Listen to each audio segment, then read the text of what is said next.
The road we're on is paved in Garth. Come along on the journey as we explore Garthology. Think of it more as a conversation. I like that.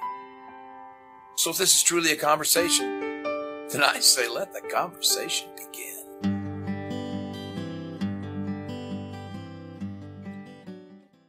Showtime!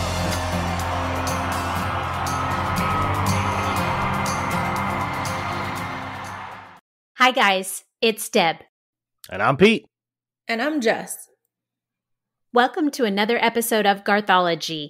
For Season 2, Episode 10, we are going to review the second episode of Garth's The Road I'm On documentary, currently available on Netflix in the US. This mini docuseries that originally aired as a 2-night event on A&E's Biography digs deep into the life of Garth Brooks, as discussed by Garth and those around him. The interviews are informative, the clips from the past are so entertaining, and the sentiments are all very heartfelt. For today's episode, we will talk about the final episode of the documentary, which lasts 1 hour and 25 minutes. When we left episode 1, Garth and his former wife Sandy were realizing the powerful impact Garth's sudden fame had on their personal lives. Let's continue. So this starts off with Garth's raw recording of You Have to Die to Live Again. Oh, so good. It's so good. It's the first thing I have in my notes that I'm so happy that it made the album fun. Yeah, for sure. And I think that I remember reading somewhere or hearing somewhere that that was the first and only time he's let cameras into a recording session. Yeah, I did say that at the beginning. Yep. And actually, they had documented it on the Inside Studio G, where he said, hey, you know what? This is going to be fun. We're going to let you guys go in for the first time and record while we record inside the studio. So that was cool. It all came full circle.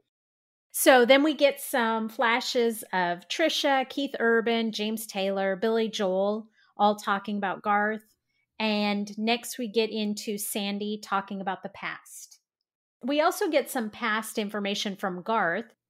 They show some pictures of his family growing up, and he talks about how he wanted his family and his daughters to be proud of him.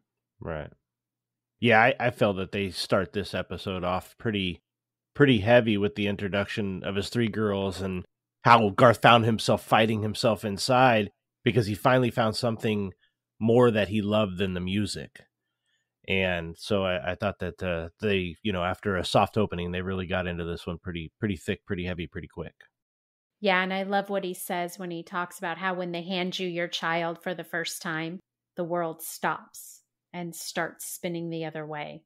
And the way that he describes his girls, right? Taylor, fighting courage. She'd trade her life for somebody that she doesn't know. August is intelligent with a stubbornness will. And then Allie, she's the dreamer. She dreams it and then she goes out and makes it happen. So it's kind of crazy how you get a little bit of, his mom and dad and how that they were and what they've instilled in the kids. And now they're in the Garth's kids, in his daughters. Yeah. Yeah. And then they show that video of Allie singing When You Say Nothing at All from Notting Hill, which have you watched it yet? Me? Yes. Of course I've seen it. We talked about it before. Right? He's like, me? No, me. We talked about float hopes or Float hope floats? hopes. Yeah. First we talked about hope floats, and then we talked about Notting Hill. Okay, I'm just going to let you guys know. I have a list of things that I was told to do from you ladies. The first one is watch Hope Floats. The second one is listen to That's My Job. I don't know anything about this Nottingham Hill or whatever you're talking about. So no, I haven't watched it. I don't even know what you're talking about. Nottingham Hill. And I tried to watch Hope Floats, but my TV's broke. Likely story. I don't believe you. But the way that she sings that song, holy moly. I am a big fan of her and her music. Big fan. Yeah, she's great. And then we get each of the girls talking about what it's like to have Garth Brooks as a dad. Yeah. I can't even imagine that, growing up with Garth Brooks as your dad. It's funny how they didn't even know who or what a Garth Brooks was as an entertainer until much later in their life, and how famous he was and how big he really was. And I thought to myself, as they got older and started to understand what that was, what it meant, what a shock, huh? Like, my dad's Garth Brooks. Yeah. And I like how Taylor talks about the way that Garth treats people and the way that he connects with them, and that it makes her proud and that it's genuine. Right. It shows that what we see and what we get from Garth, whether it's a TV interview or the Inside Studio G or Garth at a show, that is the Garth that's not just an act. It is the real Garth Brooks. And when his daughters confirmed it, it just made me respect the man that much more. It's not a fake. It's not an act. It's the real deal. Yeah. Yeah, that's exactly how I felt too. So next we go into We Shall Be Free, and they talk about the writing of that. They show the old news footage of Rodney King. Stephanie Davis talks about how that song came together. Garth talks about the controversy and the question of, was this too liberal for country music? So that was a really good discussion about We Shall Be Free. Well, and I had never thought about before, because even when we talked about it, I thought about them kind of trying to pull out of playing the video just because of what it was, and them not wanting to kind of put themselves out there because it was going to have some controversial stuff and maybe some controversial viewpoints, which you would hope not. And you would think everyone feels the same about everything, but just not wanting to take a stand on one side of something. But I think it was more about maybe some of that. But like he was saying, that's 4 minutes of prime commercial time during the Super Bowl that they're not getting paid for. That's millions of dollars that they're giving up to play that video. And that had never occurred to me. And maybe just now too, thinking about it as an adult, certainly it wouldn't have occurred to me at the time had I had known the story. But, those ads, that's a lot of money. Yeah. A lot. And didn't they showed the snippet of Garth performing, because obviously they finally did play the video. And so Garth did his part by going out and doing the song. And wasn't that Marlee Matlin that was doing sign language for it? Yeah. Yeah. That's awesome. That was so beautiful. Yeah. So then we get Garth talking about what it was like to go overseas, which it's so funny because I didn't think about the fact that he toured in Europe at this time and he plays country music. Like Garth says in the show, this is American music. I never really thought about that. Yeah. Cowboys are America. Yeah. It was the first time a country superstar ever went across the pond, right? I mean, that's what they mentioned in the biography. Yeah, that's amazing when you think about it. Right. Like his music had gone all the way over there. Yeah. And not only did it just go all the way over there, the demand was so high that they got approval for multiple shows before they even left to go. Like they were going there for it was going to be show after show after show. And when they get there and they set everything up, Ty England comes on and he talks about the crowd's response. When they showed up, that it would just go through your body, and they would sing word for word every song, that at some point they just felt that they were playing the instruments and letting the crowd sing the song right back to them. Country music is American music. To go over there and have that kind of impact, wow. And they show the video of it, and these people singing, they are just up as much, having as good of a time in your face at the stage, screaming at the top of their lungs as we do here at the live shows. That's really cool footage to see. Yeah, I would have loved to have been a part of one of those shows, because even now, like, people sing along with every song, but there's certain songs that everybody knows every word, and there's certain parts of songs that everybody knows every word. But to be at a show like that where people knew every single song, every word to every song, and everyone was like that would have been a really cool thing to be a part of. Yeah. So I'm kind of sad that I missed out on those. Not that I could have easily flown to Ireland back then or even now, but I mean, if I could pick something I wanted to do, I would have loved to have done that. Yeah, that would have been great. And I also love in this, they showed a snippet. They just flashed words of all the different countries he played during that tour. Yeah. Mhm. So many countries, Yeah. places I never imagined he had concerts. Yeah. Crazy. So after that whole section talking about the Europe tour, then they come back and Pat Quigley from EMI asks Garth if he wants to play Central Park. Yeah, because he goes to Garth at Garth's house and he's asking him about Central Park. And Garth says, yeah, I'll play Central Park, but there's no way people are going to show up. So then Pat goes to the parks and he says that he's got HBO and Garth. And so they said, okay, we're in. And then Pat goes to HBO and says, hey, we got Garth and we got the parks. Let's do a concert. And they say, okay, we're in. So he comes back to Garth, whatever time it was down the road. And he says, all right, listen, I got HBO, I got Central Park, and they want you. So let's do it. And that's how the New York Central Park show came about. He didn't have any of that. He just knew that he had Garth's blessing, and if he could set it up, he would get it done. And holy moly, did it get done. That's how you handle some business. Right? Absolutely. I love that he went to each of those saying, I have this one and this one, so Yeah. will you come? And then I'll go to this one and say I have this one. And that's Yeah. And none of them knew that he didn't have anything at that. He just had Garth say, yeah, we'll do it, but nobody's going to come. Yeah. Yeah, and then they just blew the numbers out of the water. Like, Billy Joel talked about what it was like to perform with him.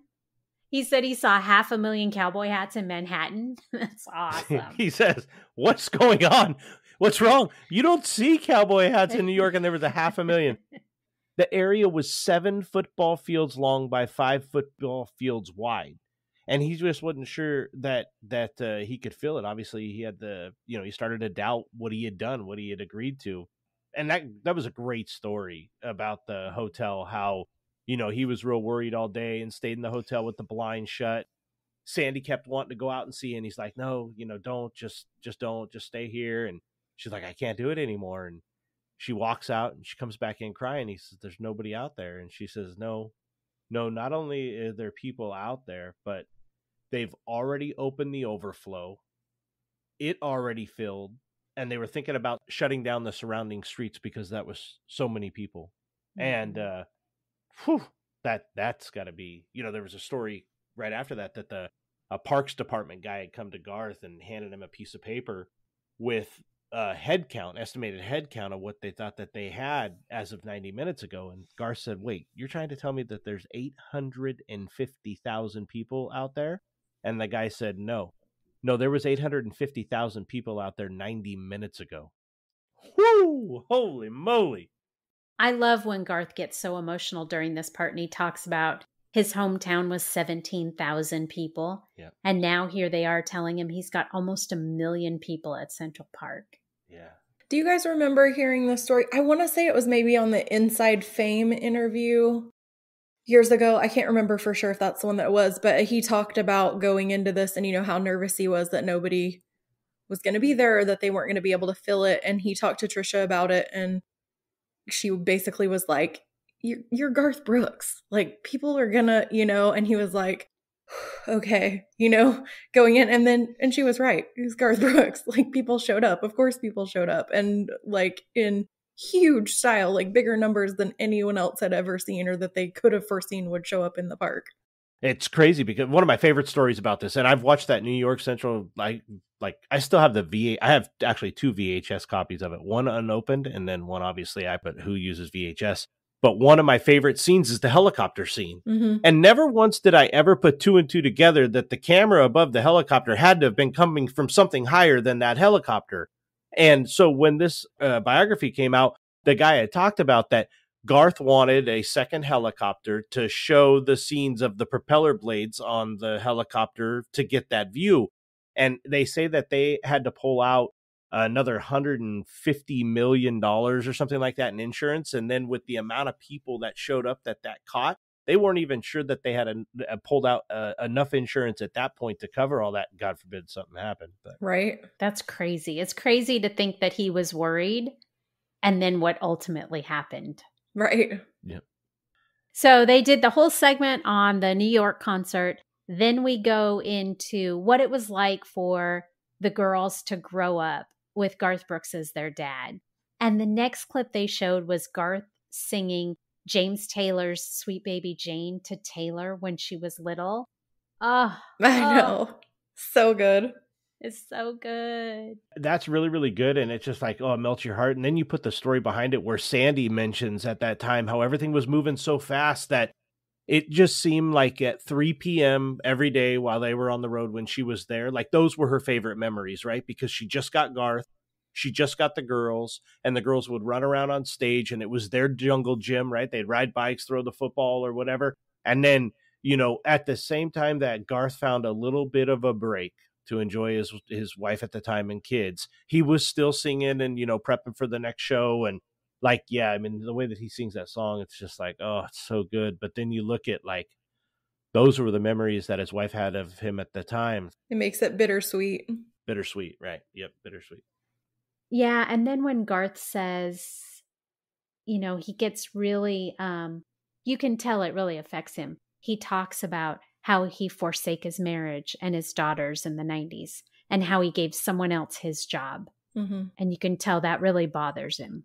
Yeah, and especially just knowing how important his family is to him and how much he credits the influence they had on him as far as who he is, to suddenly realize, like, you're not having that influence on your kids, someone else is, like, that'd be devastating. Yeah. Right. Yeah, that's a good point. So the next segment was all about Chris Gaines, the story about the soundtrack and how it was supposed to be a movie. And then they go into all the backlash. Yeah, my favorite part of that whole thing is Trisha saying every time someone says anything bad about that album, she wants to punch him in the face, because I'm like, me too. It's a great album. And I don't want to hear anything else about it. Yeah, it was a great album, and I love it. I did think Garth made a good point, because he said if he hadn't been country, he probably would have gotten away with it. Yeah. You know, that for Right. some reason, people in other genres are given more latitude when it comes to this kind of stuff. They're allowed to try other things. Yeah. But for some reason, Garth tried it, and suddenly there was all this backlash. And country's still that way. Like, when people like Taylor Swift who start out country, and then when they kind of step over, then people are like, then you're that. You're this or that. You're not both. Right. So like when she wanted to do something else, then they were like, she's not really country. Like, she couldn't just be like both things. Like, you can't love both things. And they really can't. I don't know why it is that way. People who are pop artists have done country albums in the past and nobody really says anything or cares one way or the other. They may not listen to it, but they don't drop them as a pop artist. But it just does not work the same way going from country to pop. Yeah. No, it sure didn't. He got a lot of flack for that. Yeah, you know, I'll be the first to admit I wasn't too sure about it when it first came out, and then I listened to it, and you know, listen, it's not my most favorite work that Garth ever did, but I definitely didn't think it was as bad. And they even say, like, people say that it flopped and it was a failure or whatever. Sold 2 million records. Right. Right. Yeah. Only if you use Garth Brooks as your measuring stick. That's the only way Right, it was exactly. a failure. That's the only way that it fails. Exactly. You know, I wasn't sure. I didn't know up until a while ago. Maybe it was even this documentary when it first came out. I didn't realize that album was to be for a movie soundtrack. They put the music out so people understood the story and the music before the movie came out, and the movie never, you know, materialized, so they didn't put it out. I didn't know that. I just thought it was a different type of music that Garth was trying to put out during that time. But yeah, I enjoy it. I can't wait till we do the podcast on that album. Me either. I'm so excited for that one. But I think you're right. I think a lot of people were in the same boat as you, and they didn't know anything about a movie, and they didn't understand, like, they were just like, if he wants to do a pop album, do a pop album, but in a very judgy way, you know? Yeah. Like, he's just using this as an excuse. Like, if that's what he wants to do, he should do it. But I think had it been marketed differently and the information had been put out there better, it might have been handled better or received better. But regardless, at the end of the day, I still say it was great music. So, and I think if he did it now, like, because his fans are his fans, like, just kind of hardcore his fans, I think they would listen to whatever he put out. The funny thing is, the music that's on it is it's original music, but it's very reminiscent of those things that he was singing in the clubs before he was famous that got him famous, you know, because he sang all those kind of things then. And even at the, you know, at the shows like The Win, where he sings little snippets of old, like, 70s rock and stuff, it has that sound. So, and everyone loves it and eats it up. But when it was original music and its own thing, I think it was maybe his look, even more than the music that was so jarring to people. Yeah, I think people were going, what is he doing? Why is he trying to be someone else? Yeah. And without the backstory of knowing the movie and the character and why the soundtrack was being released, it gets all lost in the jumble of it. Sure. Yeah. And I'm still bummed it never happened because I would have loved to have seen Garth act in a movie, honestly. Yeah, me too. But so we'll hold the rest of that off for our Chris Gaines podcast. Yes. So the next segment was started with the video of him and his mom. Yeah. Yeah. And then you see Garth, he tears up about his mom, about losing his mom, and said how she was the light inside. Dad was the light along the path, but she was the light inside. I love that. That was such a beautiful way to describe them, I think. And one thing I think that really gets me, and he mentions it in there, where somebody would come and say, Colleen, you really got to be proud of your son. And she'd be like, which one? Like every time. I thought that was cool, right? She didn't put Garth on any bigger pedestal than the rest of them. Yeah. His dad, always flew under the radar, but he said his mom, boy, she would run around at every show with a big circle G on her back and just just there, like just living it up. Yeah. Great for her. I Yeah, love right? that. It's how I'd be for I'll sure. run around stage with a circle G on. Well, and then we get the snippet of Allie singing When You Come Back to Me. Oh my gosh. Gosh, So that's good. so good. Yeah. And she does it a cappella. Like I've seen her do it on with a guitar, with an acoustic guitar. Oh, good Lord, is she good. Yeah. I love that whole segment. And then when Garth says that, so now look at the end of the 90s. Yeah. You lose your biggest cheerleader. You're going to get a divorce. And you're going to say goodbye to music. Like, how does one person take all that in at one time? That's so much to handle. Yeah, and I don't think most people realize that all of that was happening in his life at the same time. Like people who are really big fans of Garth probably, but just the average person knows at the end of the 90s he left music, and then they know that a couple years later he got divorced. Well, he separated a couple years before he got divorced. So, I mean, that was going on in the meantime. And then also, they probably know his mom passed at some point. They don't know that was happening at the same time. Those are all huge, life-changing, devastating things. And to have them all in such a small space, I mean, he needed that time to withdraw and just take it in and figure out what life was going to be. And I mean, anybody would. Like, I mean, just the highest of highs, like all the way through the 90s. And then, bam, here come the end of the 90s and you got all of that to deal with. Yeah. Talk about a roller coaster of emotion. I think, though, what a blessing to be able to throw himself into raising the girls and getting to know them again in the way that you know them when you're the parent that's there every day. Not that he didn't know them at all, but, getting to be the parent. Right. Yeah. That he didn't get to be before. Yeah, getting the chance to do that. He tells that story about both. Yeah. About how their nannies say both. And he's wondering, why do my kids say both?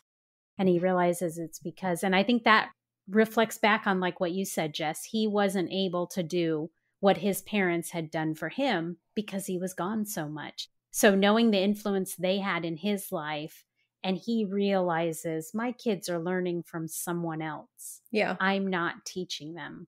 Yeah. That gave him the courage, I think, to retire. He knew what he had to do. Yeah, I think so too. And I love when August talks about him retiring and she says, I can't imagine leaving a job that I love, but he did it for us. Yeah. And that she knows how different their life is for that. Yeah. Yeah. Oh, and there, I just have to say on that little comment, because in that same segment, you can see it really well. I love the girls' Necklaces, yeah. Oh, yeah, those are cute. They're cool. Those are beautiful. And I love how, that Taylor wears the one where the triangle's first and August wears the one where the triangle's second and Allie wears the one where the triangle's third. I love that. I have 3 girls, and so that's another thing Garth and I share. So I need to get them something similar to that. I love those. So beautiful. Yeah, going back to where you're saying how the nannies say the word both or whatever. And he said at that time, that night, that's when he decided to retire. That it was time for him to be at home to raise those girls. And I'm sure losing his mom too, you realize how finite that time is. And because I never knew the exact details, I knew she had cancer. And, but Trisha says in part of the interview portion of the show that there was some surgery And then they were like, you need to come right now. So like, it seems like the end happened fast, and maybe they weren't expecting it to go that fast, or maybe it was, something that happened with the surgery that, or maybe they got in there and it was worse than they thought. But whatever it was, that it seemed to have gone very fast at that point. So I think losing his mom, who obviously was so important to him, but also losing her right at that time, and realizing like his time with his kids is also limited, and you have a choice of how you're going to spend that time. Like, I think all the stars just aligned for him to be like, this is what I have to do. I think it was never an easy choice, but I think all those things made the choice very clear. Yeah. And ultimately, I mean, what a good choice what a good choice he made to choose to be with his children. And I think a lot of people at the time were like, okay, sure, you're going to retire. Like, he'll be back in a year. Like, I don't think people really understood that he meant it. Probably like people who were close to him did, but generally people in the industry and people out there in the world, I don't think probably really believed it. And so I think there's a lot of respect now that it's all said and done, and that he did stay home until the baby went off to school. And that's when they came back. I think that people are kind of had to eat their words a little bit and be like, he really did do it, Yeah. He wasn't kidding. He really meant it. Yeah. And I love what they did with the girls. I mean, can you imagine? I mean, great for them that they were able to do this, because I know that there are a lot of families out there that, if they could live close enough to each other and do this, be with the kids every day, they would. And many people can't do that. So great for Garth and Sandy that they were able to do that. And they talk in the show about how whoever had them in the morning would, the other parent would come over and be with them during the morning, so that the girls would have both mom and dad there with them every morning and every night. And they would trade houses and trade parents. I mean, that is, all things considered, divorce is hard on everyone, I'm sure. I personally have never gone through it, but I know people who have, and I know how difficult it can be for the couple as well as the children. So to imagine that they were able to come up with this way of handling it, where they got to see each other's strengths and weaknesses as individuals, but also the kids got to see both parents every single day and every single night, and give them some semblance of a normal life. Yeah. I applaud them for that. Yeah, I got to tell you, it is the most confusing to try to figure it out, but makes the most sense, and probably the best example of co-parenting that I have ever seen in anybody, obviously, who's had to go through divorce. Another thing that I got out of it was Garth saw Sandy in a different way, and Sandy got to see Garth in a different way as a person. She got to see him get them to and from school and do science projects that she mentions in there. But when they talk about Garth's cooking, it is awesome.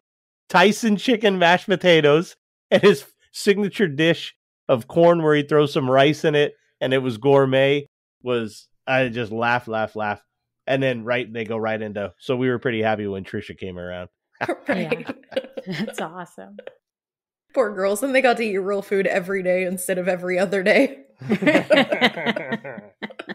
I don't know. It sounds like Garth has some interesting, from things Trisha said, Garth has some interesting food ideas too, and is real proud of them when he comes up with them. I don't think there are any I would want to try. Probably not. Boxed rice with corn, because that makes it fancy. Right. That's awesome. Yeah, so then we get all into Garth and Trisha's relationship. So I love seeing that relationship, hearing them talk about how it blossomed, the 13 months that they spent, getting together. And then I love that Garth took the girls to dinner and talked to them about asking Trisha to marry him. And they were so sweet and gave their blessing. That was a great story. I love that. Yeah, I love that too. I like that they involved them and made sure that they were ready for them to be a family before they kind of had another change for them to deal with, Mm-hmm. I like how Garth says while he's sitting out at the point, when one is weak in one place, the other one is strong enough to pick that person up and carry him, and that he's lucky to, be able to walk side by side with her. I thought that was super, super cool. And not only did he take the girls out, but he even says the next conversation was going to be the most difficult, and that was when he asked Sandy what her thoughts on it were. And she responded by saying that, that she thinks that Garth needs it and his kids needed it, and gave him his blessing to pursue and obviously, propose to Trisha. Yeah, they all handled that so beautifully, I think. Yep. Yeah, and then we get May 2005. They showed the Bakersfield concert where Garth asked Trisha. And then 7 months later, they got married in the private ceremony. It was at Christmas time, right? Mm-hmm. Yep. Yeah, there was so much footage of that Bakersfield moment, like on everything forever, which I did not mind watching over and over again. But you're like, oh, another clip? Okay, then. Right. And then we get to hear the girls tell stories about what it was like for Trisha to come into their family. And they call her Bonus Mom. I love that. Yeah. That's awesome. Or Mama T. Yeah. So sweet. Taylor talks about how, sometimes she would go out and catch tarantulas in Ziploc bags and throw them in the freezer. So when Trisha opened up the freezer, tarantula would fall out. Which is so funny because as of the three of them, like she seems like the sweet, like very kind of quiet and sweet one. Right. Apparently not when she was like 8. Why are you going to do that to Mama T? Mama T don't need that. Right? She does not. She was there to feed you good food. Yeah. You want to go back to Tyson chicken and mashed potatoes? Corn with rice? So next we get into the bridge story. I love that story. It's such a great story. It really is. It's Garth's way of instilling that work ethic. You want it, go out there and work for it thing in his girls. I think that his dad, taught in him. And it's funny how Allie says that they never got a normal summer. They always had a farm project. And she says that she'd never been taxed as much on a paycheck that she was from her dad. I thought that was great. I love that he took taxes out of their paycheck. So awesome. Oh, I wish I'd known that kind of thing when my kids were littler. Do you think that they didn't know the difference? They should have 1099 Garth for that, right? Can't you do that? 1099 Garth? Yeah, so we get that whole story, and you can tell that Garth loved that time too. Those 6 months of building that bridge, they were there every day working on everything. They did every piece of it. Yeah. And he spent those days with his daughters. And I love when he says, I don't want them to be small again. I just want them to be happy. Yeah. Mm-hmm. Yeah. I love too that he said they, at different points, they stepped on things, they touched hot things, they got scars from building that bridge, but they'll look back at those scars and have those memories of how they got them. And that he loved that. And I love that too. So then they seem to kind of segue to the girls must have grown up by this point. It's been the 14 years. And now suddenly they're talking about how, like Trisha mentions, the pacing porch that she included on the house. Because Garth was just, you could tell he must have been bored out of his mind. Yeah. Like those shots of him on the tractor and videotaping himself. Like, he must have just been antsy. Yeah. And I think that, there was a kind of a backstory there that Garth pops on and says that, Colleen had struggled with alcohol and, that was known as the empty nest syndrome. And that, Trisha talked about the pacing porch, which I thought was great. Although I tried to spell that word porch like multiple times before I could get it right, but I got it. Thank you, autocorrect. Yeah, and I love that Trisha told him go back out on the road. Yeah, where she was like, have you ever considered touring again? And he was afraid to do it. Yeah. But she told him, I think it could be bigger than it's ever been. Yeah, and he said, no way. What did he know? Yeah, he didn't know. Like, you look at what you reach in the night, like what he reached in the 90s, right? And I think if she mentioned it in there that, he would think that it was a failure if he wasn't able to get back to that level, back to those numbers again. And it was funny because they mentioned the last tour before retirement, nobody had cell phones like we talked about. And they come back here. Now everybody's got a cell phone. Like, that's crazy what happens in the 14 years. Like, no cell phone. What do we got? Beepers then. But no cell phones to now everybody's got one. Yeah, what a difference that must have been. And to think he was worried about would he even sell a ticket. Right.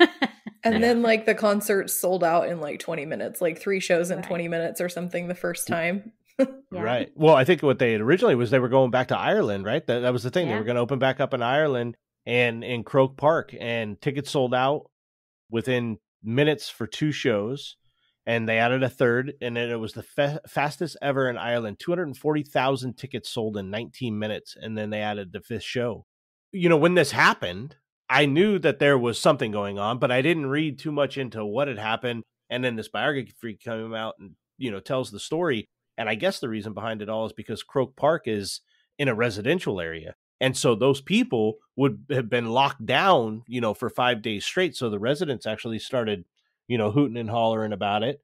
And that's where all that had become a problem. But they said that that show, 400,000 tickets sold in total for those shows. Yeah. And they wanted him to just do the original first 3 shows, and the city would have gone along with that.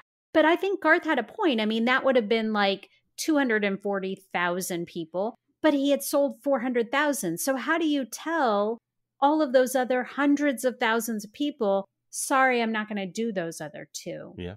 They should have never booked the last 2 shows. Yeah, and really, like, that's the tipping point. Like, you can be locked down for 3 days, but not 5. I mean, you're already going to have to deal with it for a certain amount of time. And like he said, then deal with it. This time you've already, like, it's already out there. And then you look at never letting it happen again if that's something that people are against. But you don't renege on all these people who've already bought tickets. Right. You do the 5 because that's what we've agreed on. It kind of goes back to his handshake thing. Yep. Yeah. They even called the White House to ask if Barack Obama would step in and try to help to get the shows approved to get it done. And they just couldn't get through it. So all 5 concerts were canceled. And Garth didn't know what to do, but he knew that the only way that he felt right handling it was invite the Irish to America. And that's when they announced the American World Tour. Which is, you know, if you've ever heard him talk about Ireland, you know how special those shows were to him, and you know how devastating that was to have to cancel on those people. Like, that was not an easy choice, I'm sure. Right. Yeah. And yeah, they announced that world tour, and they put Chicago on sale for the first show. And they had 86,000 people in the queue in the first 3 minutes.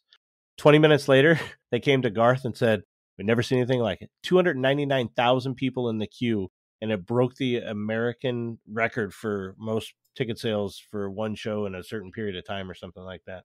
And off that tour went. And I think it was safe to say people showed up for him. Yep. And we went to it. A couple times. Yeah. We showed up multiple times during anytime he was in Southern California, we were there with him. Multiple times. I do love the story. You know, he shows the scene of them bringing the concession worker onto the stage. That was amazing. It was. I cannot imagine what it would be like to hear that crowd yell my name. Mm-mm. That would just be unbelievable. Like, that was a great story. Like that, like, and I was like, oh man, that's freaking awesome. Like, she's crying. What is it? You know, what's it like? Okay, come out and scream her name. And then he says, okay, now you have to say goodbye. And she said, I don't want to. And like, you could feel it like, oh man. Listen, Garth, if you're listening, will you ever get somebody get this to him? We don't want to say goodbye to you either. You just stay up there and play and play and play and play. We don't ever want you to go either. It's true. Yeah. I never want my Garth Brooks shows to end. Never. Right? Even knowing that we're going to the next one in a couple hours or the next day, you never want them to end. It's true. The late night ones are the best ones. The 10:30 shows. Yeah, because they don't have a time They to don't stop. end. You just never know how long it's going to go. I love that. Yeah. Yeah, so then we go in, you know, the show's kind of wrapping up at this point. We get George Strait, inducts him into the Country Music Hall of Fame. Garth said 10-12 was the greatest night of his life. Yeah, such a cool moment. Yeah, that was awesome. And then everybody, they kind of go back around to all the people that had spoke during both episodes. And we get some more information on his legacy, on how he relates to people. Ty England says it best. He says that he's a man of his integrity. His word, a handshake, and a follow-through. That's a true cowboy way. That's Garth's way. I thought that was cool. Mm-hmm. That's just very, very respectful. Very respectful. Yeah. I think that sums it up perfectly. Yeah. I hope to God it's not 14 more years or 15 years before we get another biography like this. Yes. We would like you to do some more, Garth. All right, guys. I think that wraps up our discussion of the second/last episode of Garth's The Road I'm On documentary. Again, this is showing right now on Netflix in the US. Have you checked out our website at garthology.com yet? If not, stop by and leave a comment on our blog page to let us know how we're doing. While you're there, go ahead and sign up for our newsletter at the bottom of the site. And remember to subscribe to our podcast on your podcast platform of choice. Do you listen on Apple Podcasts? If so, stop by there now and give us a rating and write up a quick review to let us know how we're doing and to encourage others to listen. Don't forget to share us with your Facebook groups by posting about us or sharing one of our posts there. Help your friends in low places become Garthologists too. Speaking of friends in low places, if you guys are on social media and you like to use Facebook, you could visit us at facebook.com/GarthologyCast. And if you guys like to use Instagram and Twitter, you can find us at GarthologyCast on those platforms. While you're there, if you could like and share, tweet, or retweet us, any kind of comment interaction is great. We enjoy it and we appreciate it. We really hope to see some of you Garthologists there on our social media platform pages. Okay, guys, we're going to be taking a short 2-week break, so no new episode on April 17th or 27th, but we'll be back with a brand new episode on May 7th. Until then, this has been Season 2, Episode 10 of Garthology, and I'm Deb. I'm Pete.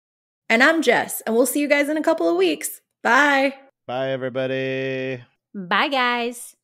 Finish it! Finish it!